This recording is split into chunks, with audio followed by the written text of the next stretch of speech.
Hello, thank you for joining me for today's Facebook Live. I'm a bit later today because we caught up with friends that we haven't seen for a long time this morning, so I've shifted my usual 10 o'clock live to this afternoon. My name is Tracy Helt and I'm in Melbourne in Australia. Now, this is the card that we're almost going to make today. So this one is a Christmas version, and I decided that for today we're going to do Halloween. Now I know that I've almost missed the boat given that Halloween is tomorrow, but that's okay. It's never too late. I have a friend who loves Halloween. They always decorate their house up to the hilt and dress up and have an absolute ball. So I will post the card that we're going to make to them. I know that it'll get there a little bit later than Halloween, but I'm sure that they'll be happy to keep their Halloween going. So this card was originally made by Jackie Williams, who's a demonstrator in New Zealand, and I'm going to just change it up a little bit. So we're using a whole lot of different products again today. So first up, I'm using the Cottage Wreath stamp set, and we're going to use the matching dies, the Cottage Wreath dies. I'm also using the warm welcome stamp set. Now I need to check whether or not this is still available. This is one of the ones that's coming in the January to June mini catalogue, and this was on pre-order for World Stamping Day, and we're going to use the warm welcome dies that coordinate with that as well. I'm going to be using some of the red rhinestone basic jewels, and we've got some linen thread. So let's get started. Now, first of all, I have my standard base size cardstock, so your standard half a sheet of cardstock. And then my first layer is going to be my normal 14.4 by 10 centimeters, or if you're working in inches, that's 5 1/4 by 4 inches. And from the warm welcome dies, okay, I see that I've left the die at my cut and emboss machine, but you've got a die that looks similar to this. It's sort of for the inside of a door, but it's actually got the texture on it. So I don't know if you can see that it's textured and got lines on it. And I've cut out 3 of those. So starting off, what I'm going to do is I just need a piece of paper underneath here because we're going to get a little bit messy. I've got my crumb cake ink pad and my blending brush, and we're going to just blend around the edges of this piece of cardstock for my first layer.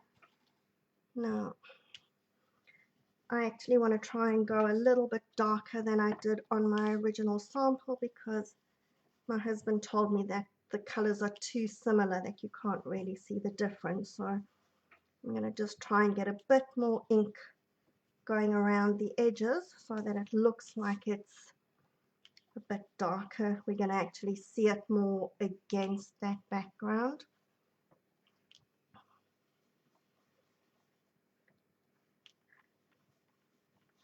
Now usually you sort of pop off when you're blending and then blend on so that you don't get it all blotchy, but here, because it's wood, and wood sometimes does have different colors and different textures in the grain, I don't mind if it is a bit more blotchy going all the way around.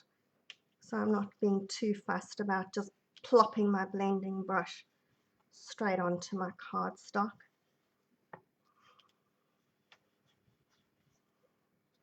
I just really want to be able to see that, and I tend to get ink all over my fingers and get splotches on the page, which again, as I said, wood has knots and textures in it, so I'm okay with that, but If you're not happy, then try and keep it clean, or it's an old wood door, so it's had lots of experience. And we're going to blend around the edges of these either little doors or what we're using as panels in the door as well.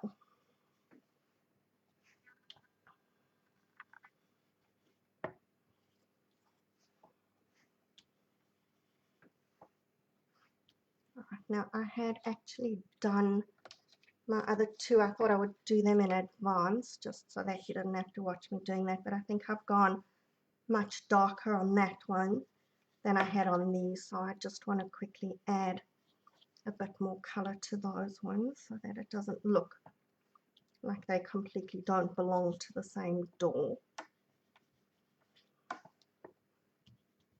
And obviously the more ink you put onto your blending brush, it kind of builds up, so you are going to get darker textures the more you've used the same color. Alright, I really thought I was prepared, but apparently I wasn't as prepared as I thought I was going to be because we've added extra color, but that's okay. There we go. We now have our door all nicely blended. Right. Hey B, nice that you could join me. You haven't been able to join me for a long time. It looks like working late works better for you. Alright, now I'm going to stick my panels on first, and this doesn't have to be 100% accurate. We just want more or less, and hopefully, okay, there we go. My glue's decided it will cooperate and come out. Okay, so I'm gonna stick the top and bottom first, just because you can trust me never to get anything straight, and then we'll try and even up the middle one.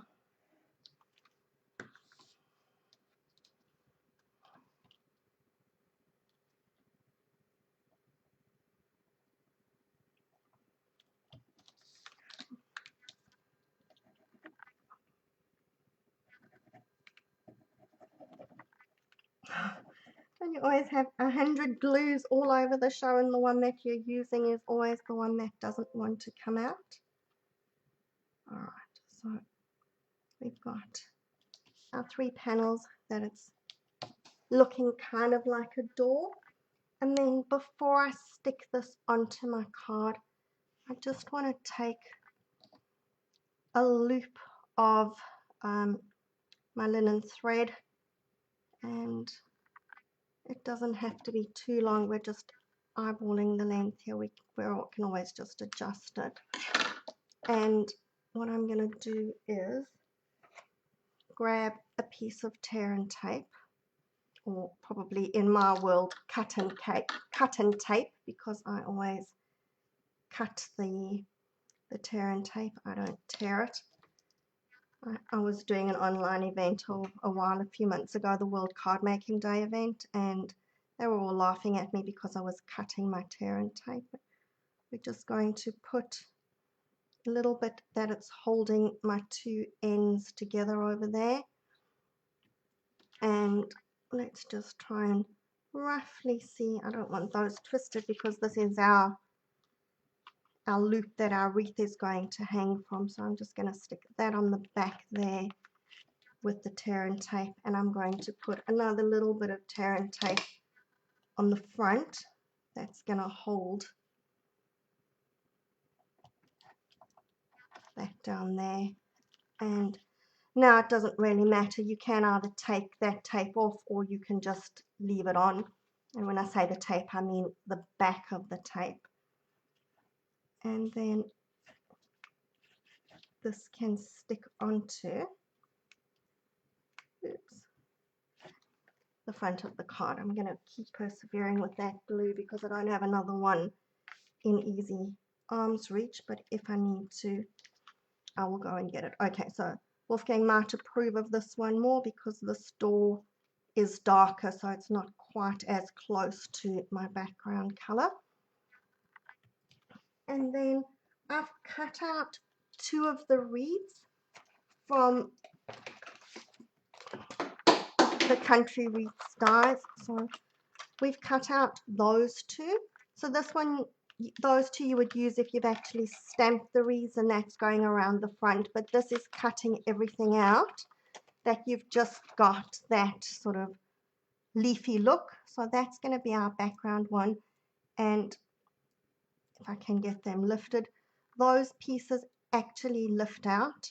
So what we can do is just, if you wanted to, you could pull out every one. I'm not going to pull out every leaf, but just here and there, we're just going to pop a few of them out. That's going to give it just a bit of life and movement.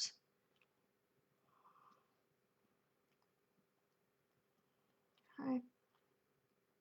And we can always go and pop out some more if we wanted to. And then we've got this one, which is very lacy.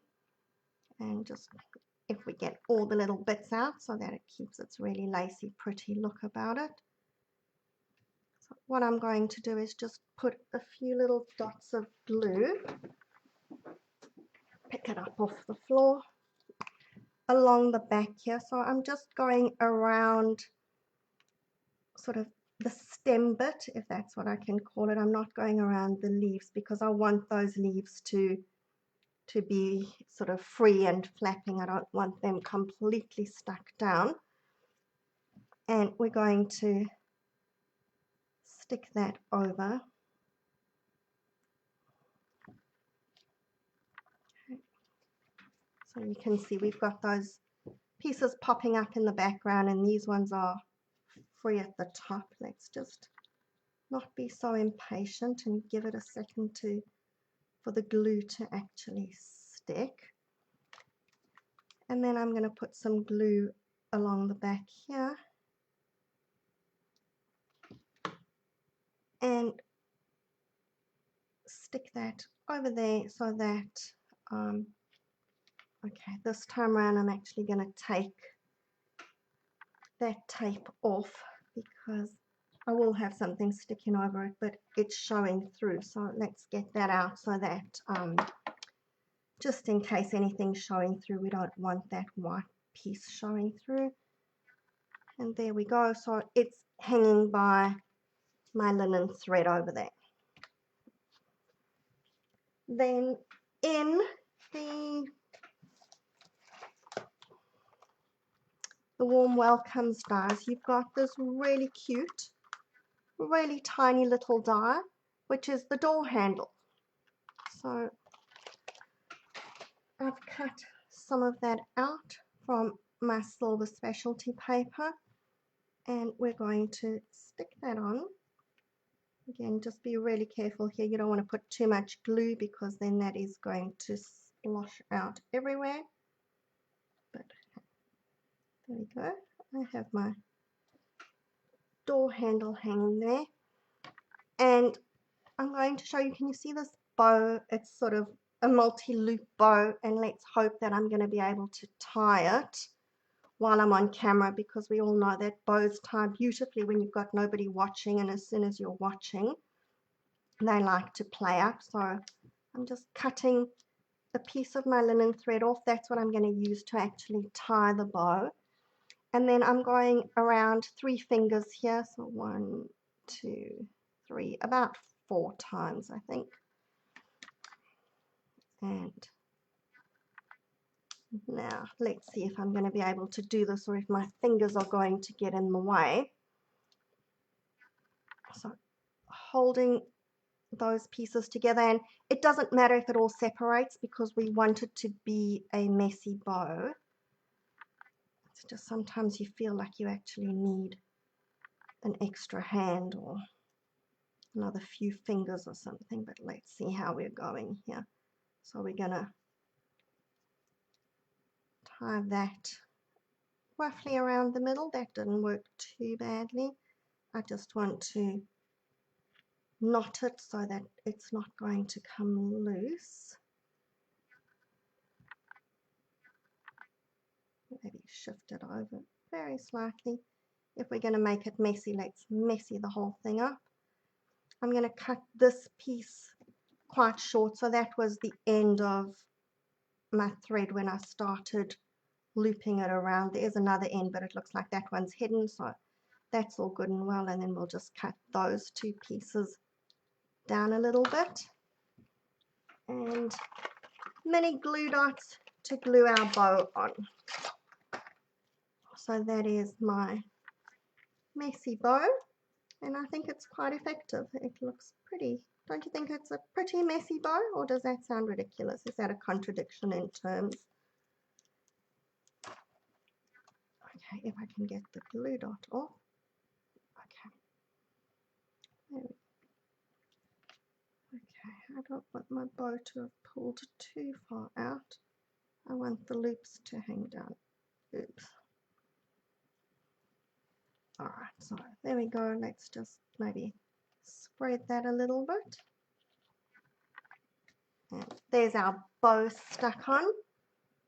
Now, because it's Halloween, I don't actually have a Halloween stamp, but I've gone and heat embossed my hello, and that hello is also from the Warm Welcome stamp set.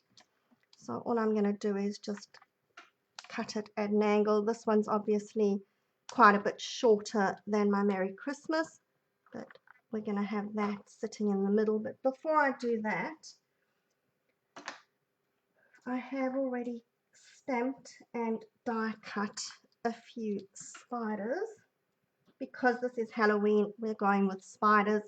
I have to say that spiders are not usually my go-to creatures. I run away screaming when I see spiders. But hey, they're going on our Halloween wreath this time round. And instead of fairies, we're going to have spiders crawling around the wreath. I have to say I don't mind this as a card, but I don't think that if I came near this wreath and saw spiders on it, I would run away screaming and not go near this door. Even though we think it's a very nice door, I do not do spiders. I don't like that one. It's cut a little bit too close, but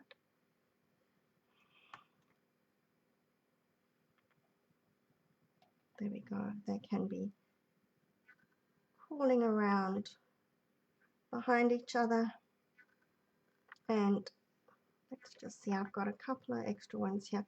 What we may even do, just because we can, is have an extra one crawling up the door. How's that? Okay, now I'm going to stick my hello on, and I'm going to stick that on with dimensionals.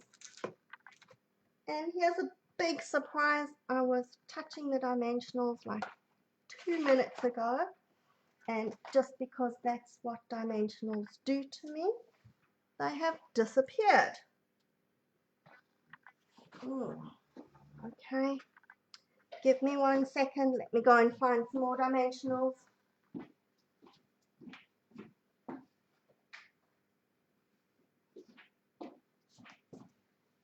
I don't know what it is with dimensionals. It doesn't matter how many dimensionals I have. Whenever I'm doing a Facebook Live, there are none around.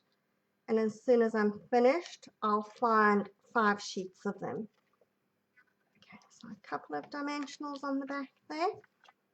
And we're going to stick our hello on. I mean, even though it's Halloween, we can still be friendly and say hello. And now, you may know, if you live in Australia, we have cute fluffy animals like koalas and wombats and quolls, although wombats can be quite vicious themselves. But we also have the worst spiders you could ever find in the world. The redbacks are extremely poisonous. But it's Halloween and it's sparkly, so I'm going to put some of my red rhinestones and make these into deadly redback spiders. Now I have to tell you, this is the only time that I would be dealing with redback spiders like this, because like I said, Spiders are not my friends. And I think that one's crawling down the door, not up. I get confused about which are the legs and which are the feelers, which way is front and back. But anyway, there we go. There's our spider. Now we need to decorate the inside of the card. So let's just pull my scrap bit of paper in. I'll turn it over so that you don't have to see it completely and utterly dirty. Some old olive, and I'm taking my wreath stamp here, and we're going to stamp it. There we go, into the corner. And wrong stamp set.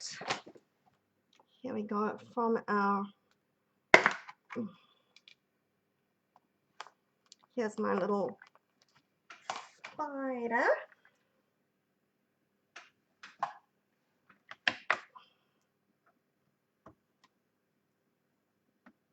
And I'm going to have him caught in the center of the wreath.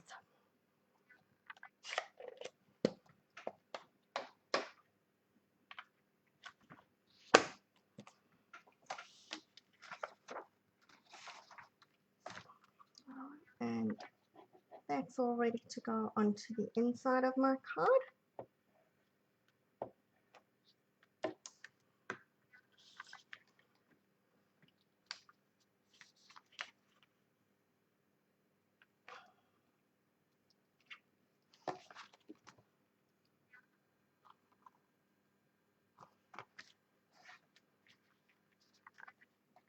And there we go. So one for Christmas, one for Halloween.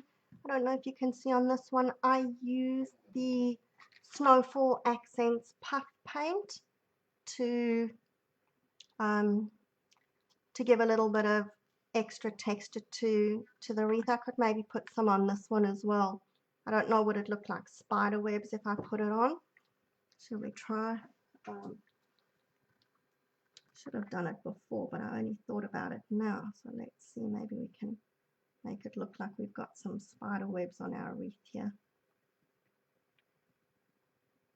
Alright, so bear with me for a minute. We're going to make it noisy while I just heat that.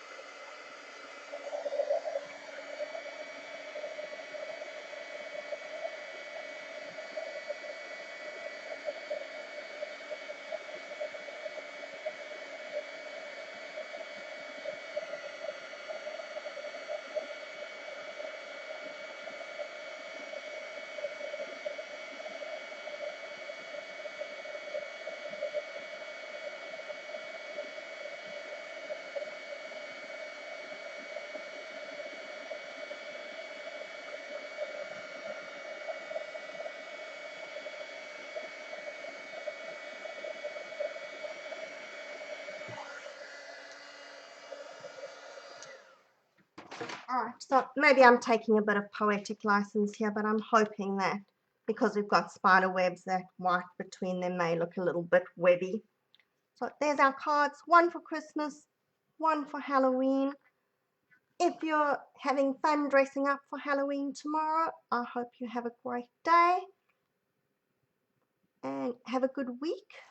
And I will be back at my normal time, 10 o'clock next week, Sunday. Until then, bye.